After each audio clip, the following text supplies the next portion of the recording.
जय Malhar news चॅनलच्या सर्व प्रेक्षकांना सपना चौधरीचा नमस्कार। नंदुरबारात युवा सेनेचा मेळावा, पदाधिकाऱ्यांनी केले मार्गदर्शन, युवा सैनिकांनी कॉमन मॅन म्हणून काम करावे। कार्याध्यक्ष पूर्वेश सरनाईक। नंदुरबार येथे शिवसेनेच्या प्रचार प्रसार व सरकारच्या योजनांची माहिती जनतेपर्यंत पोहोचवण्यासाठी युवा सेनेची राज्यात 10 पथकं तयार करण्यात आली आहेत। जनतेसाठी युवा सैनिकांनी कॉमन मॅन म्हणून काम करावं असा मोलाचा सल्ला शिंदे गटाच्या युवा सेनेचे कार्याध्यक्ष पूर्वेश प्रताप सरनाईक यांनी केले आहे। सध्या राज्यभरात शिवसेना शिंदे गटाच्या युवा विजय महाराष्ट्र दौरा सुरू असून शहरात छत्रपती शिवाजी महाराज नाट्य मंदिरात रविवारी दुपारी युवा सैनिकांचा मेळावा घेण्यात आला। यावेळी राज्य कार्याध्यक्ष पूर्वेश प्रताप सरनाईक यांनी उपस्थित युवकांना मार्गदर्शन केले। ते पुढे म्हणाले, ग्रामीण भागासह तळागाळातील जनतेची कामे करून देणे हे प्रत्येक शिवसैनिकाच काम आहे। जिल्ह्यात शिवसेनेचे काम चांगलं सुरू असून शिवसेनेच्या ज्येष्ठ पदाधिकाऱ्यांमुळे युवा सैनिकांमध्ये ताकद निर्माण होत आहे। गेल्या 2.5 वर्षांच्या कार्यकाळात मुख्यमंत्री एकनाथ शिंदे यांनी महाराष्ट्र घडवायचे काम केले। शिवसेना अधिकाधिक भक्कम करण्यासाठी शिवसैनिकांनी प्रयत्न करावेत। जनतेसाठी शिवसैनिकांनी कॉमन मॅन म्हणून काम केलं पाहिजे। प्रास्ताविक जिल्हा प्रमुख ॲडव्होकेट राम रघुवंशी यांनी केले। संपर्क प्रमुख तथा माजी आमदार चंद्रकांत रघुवंशी म्हणाले, आगामी जिल्हा परिषद निवडणुकीच्या मुद्द्यावर हात घातला। युवा सेनेच्या प्रत्येक पदाधिकारी व कार्यकर्त्यांनी पक्षाचं काम उभारीने करावं। प्रत्येकाने आपापली गाव सांभाळलं पाहिजे। विरोधकांचे उमेदवार ठरले गेले असतील त्याची चिंता शिवसैनिकांची करायची नाही। आमदार आमशा पाडवी म्हणाले, आगामी काळात नगरपालिका, जिल्हा परिषद, ग्रामपंचायत त्याचप्रमाणे विविध स्थानिक स्वराज्य संस्थांच्या निवडणुका घेण्यात येतील। या निवडणुकांमध्ये शिवसैनिकांनी आपल्या पक्षाची ताकद दाखवायची आहे।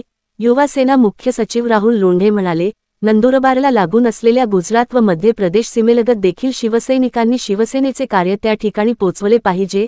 गाव पातळीवर संघटना वाढवण्याचे काम शिवसैनिकांनी करावे। यावेळी राज्य सचिव किरण साळी, सचिव राज्य आविष्कार भुसे, युवा सेना विद्यापीठ व कॉलेज कक्ष निरीक्षक प्रथमेश पाटील, राज्य सदस्य किशोर भोसले, राज्य सदस्य निखिल चौधरी, युवती सेना राज्य सदस्य योगिता ठाकरे, श्वेता सुयोग, जिल्हा परिषदेचे माजी अध्यक्ष वकील पाटील, माजी नगरसेवक किरण रघुवंशी, यशवर्धन, कुणाल वसावे, रघुवंशी, धडगाव अक्कलकुवा विभाग युवा सेना जिल्हा प्रमुख योगेश पाटील, नंदुरबार विभाग युवा सेना प्रमुख प्रेम सोनार, जिल्हा समन्वयक दीपक मराठे, जिल्हा संघटक विजय पाडवी, तालुका प्रमुख राजेश वसावे, जिल्हा संघटक कमलेश महाले, महानगर प्रमुख बंटी सूळ, उपजिल्हा संघटक चंद्रकांत पाटील, युती सेना जिल्हा प्रमुख राजश्री मराठे, नितीन नागरे, मोहित राजपूत, प्रतीक पटेल, अजय नाईक, दुर्गेश शिरसाट, विशाल पाटील, प्रफुल्ल खैरनार, पंचायत समितीचे माजी उपसभापती प्रल्हाद राठोड, संतोष साबळे, बाजार समिती संचालक किशोर पाटील आदी उपस्थित होते। सपना चौधरी, जय मल्हार न्यूज, नंदुरबार। पण फक्त सत्तेमध्ये आम्हाला साथ दिली पाहिजे। 1001% जर आविष्कार दादा शपथेने सांगतो, जर आपल्याला 2 जागा मिळाल्या असत्या ना तर दोन्ही जागा आपल्याला निवडून आल्या असत्या। आज तालुक्यामध्ये आमच्या जिल्ह्यामध्ये असंख्य अडचणी येतात, अशा वेळेला आम्हाला मदत करणारा माणूस पाहिजे। दुसरी माझी आविष्कार दादा तक्रार आहे सरनाईक साहेब, की आपल्या लोकांना मुंबईमध्ये कौतुक आहे ते ठाण्याचं, कोकणचं, मुंबईचं। अरे नाही, इकडे बी ओरिजिनल शिवसैनिक आहे। फक्त तुम्ही त्यांच्यावर असा हात ठेवला तरी तिकडच्या पेक्षा जास्त ताकद या जिल्ह्यामध्ये आम्ही दाखवून देऊ। मी आज बी आत्मविश्वासाने सांगतो, जिल्हा परिषद बी आपल्याच ताब्यामध्ये येईल। नंदुरबारची नगरपालिका काही लोकांनी म्हणजे काय म्हणतात त्याला, स्वप्न बघून राहिले नंदुरबारच्या नगरपालिकेचे। पण नंदुरबारच्या नगरपालिकेमध्ये रामची आई 20 वर्ष सारखी नगराध्यक्ष होती कंटिन्यू, आणि एकदम चांगलं काम नंदुरबारच्या नगरपालिकेमध्ये आमचं होतं। किती बी विरोधक एक झाले तरी सुद्धा नंदुरबारच्या नगरपालिकेवर सुद्धा शिवसेनेचाच भगवा फडकेल, त्याच्याशिवाय येऊ शकत नाही, कारण लोकांच्या मनामध्ये आम्ही आहोत। आपल्याला या ठिकाणी शिवसेना मजबूत आहे। आणि मला आवडलं तुम्ही बोललात की आमच्या इथे युवा सेना, शिवसेना, महिला सेना, अमुक सेना, तमुक सेना सगळे एकच आहे आणि उसी का नाम शिवसेना है।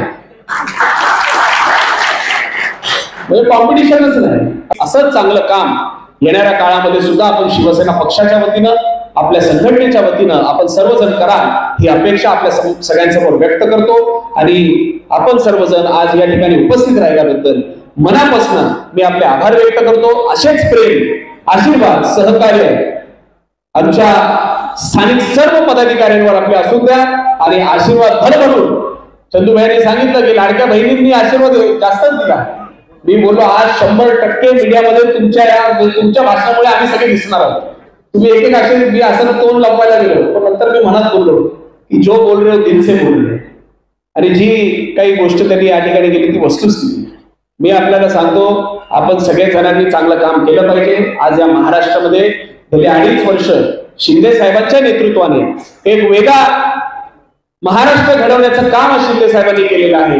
आपल्या सगळ्यांना आज बोलले ना ते की पूर्वी 2.5 वर्षापूर्वी आमच्या सगळ्यांवर अन्याय होत होता परंतु शिंदे साहेबांनी ज्यावेळेस उठाव केला मुख्यमंत्री झाले आमच्या जिल्ह्याला एक वेगळी ताकद त्या ठिकाणी निर्माण झाली शिंदे साहेबांच्या रूपानं. आणि आज शिंदे साहेबांनी दिलेली जी ताकद आहे तुम्ही म्हणाला शिंदे साहेब कधी कधी भडकतात पण लक्षात ठेवा शिंदे साहेब प्रत्येक कार्यकर्त्याला न्याय सुद्धा देतात हे आज मी आवर्जून आपल्या सर्वांना सांगतो. म्हणून आपण सर्व जणांनी कार्यकर्ता म्हणून काम करायला पाहिजे. कारण शिंदे साहेब ज्यावेळेस सीएम होते त्यावेळेस ते स्वतःला कॉमन मॅन म्हणायचे. आज ते डीसीएम झालेले ते स्वतःला डेडिकेटेड टू कॉमन मॅन म्हणतात. आणि म्हणून आपण सुद्धा कॉमन मॅन म्हणून काम केलं पाहिजे. हाच आशीर्वाद हाच पाठिंबा जर आपण कामच्या रूपाने शिंदे साहेबांना दिला येणाऱ्या काळामध्ये पुन्हा एकदा महाराष्ट्रामध्ये एकनाथ संभाजी शिंदे साहेब मुख्यमंत्री म्हणून विराजमान होतील. इतर सांगतो आणि इतर थांबतो. धन्यवाद. जय हिंद जय महाराष्ट्र.